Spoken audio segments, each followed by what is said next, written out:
And for 6 long years, she stayed locked in her room, drinking vodka and milk and reading the National Enquirer and the Sun and the Star and flipping them channels.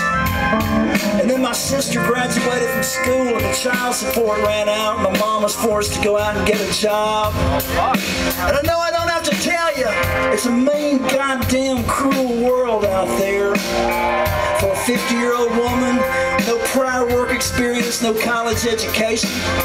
But mama, she bought into that whole 50s homemaker myth, and then she found herself in her 50s without a home to make, and she had to work one shit job after another just to pay the rent.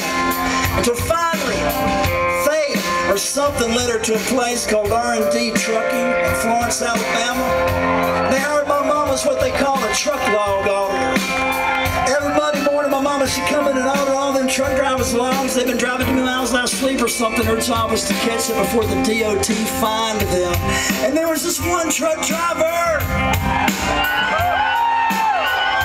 His name was Chester. Chester was the biggest, meanest motherfucker at R&D Trucking. Chester weighed about 350 pounds of pure muscle and gut.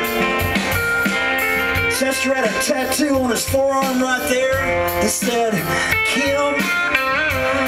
And it's rumored that Chester killed 8 men in their sleep back in Vietnam in order to escape from a POW camp.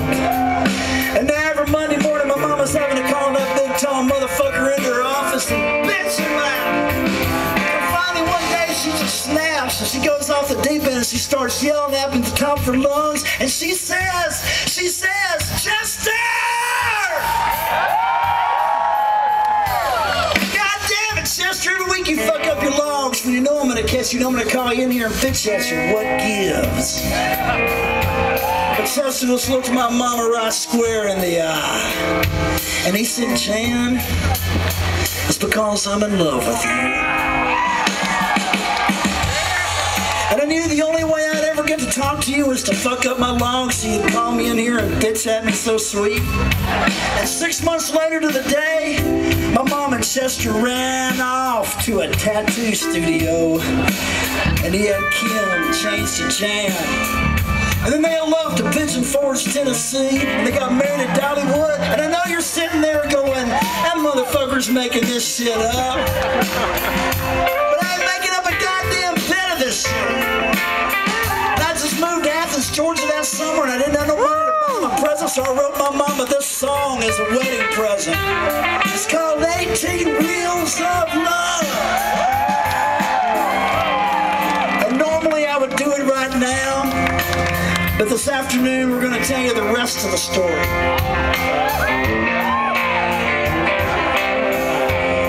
Because last spring, a band, we went out, we took Spooner with us. We went and we did the Dirt Underneath tour where we sat down and we played acoustic songs. And we kind of worked on reinventing ourselves and we had a wonderful time. And we're heading home from that.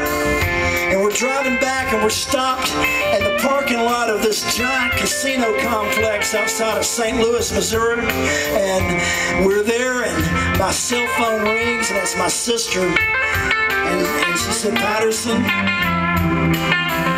it's Chester and he's dying. And Chester was in the 3rd and final stage of what they call congestive heart failure.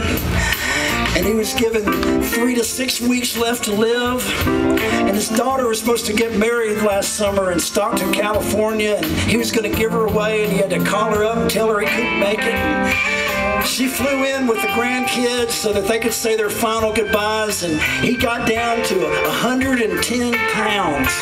And his skin was just hanging off of him like paper mache. And they called in hospice to take care of him, and one day my mama was out shopping and it was just him and the hospice nurse and they were alone there, and Chester gathered up all his strength and he raised himself up off the bed and he looked that hospice nurse right in the eye and he said, so, when do I get to drive again? And the hospice nurse, she looked at Chester and a tear came to her eye and she said, honey, don't you know who I am? I'm the hospice nurse. I'm the person they call in here to take care of you at the end. And, you know, miracles can happen, but you your best case scenario, you're never going to drive again. And about 3 months ago, my cell phone rang, and there was my mama calling me. And she and their little bitty dog that they named Paris for some goddamn reason were on their way to Stockton, California in an 18-wheel truck with Chester behind the wheel to see the grandkids.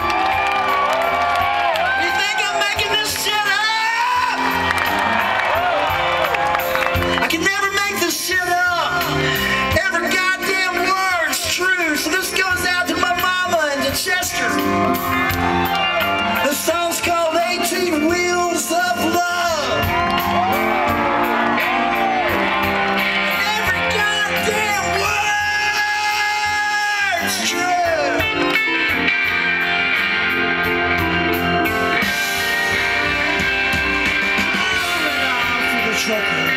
Mama ran off with the trucker. Mama ran off with the trucker. Peter Bell, Peter Bell. Mama ran off with the trucker.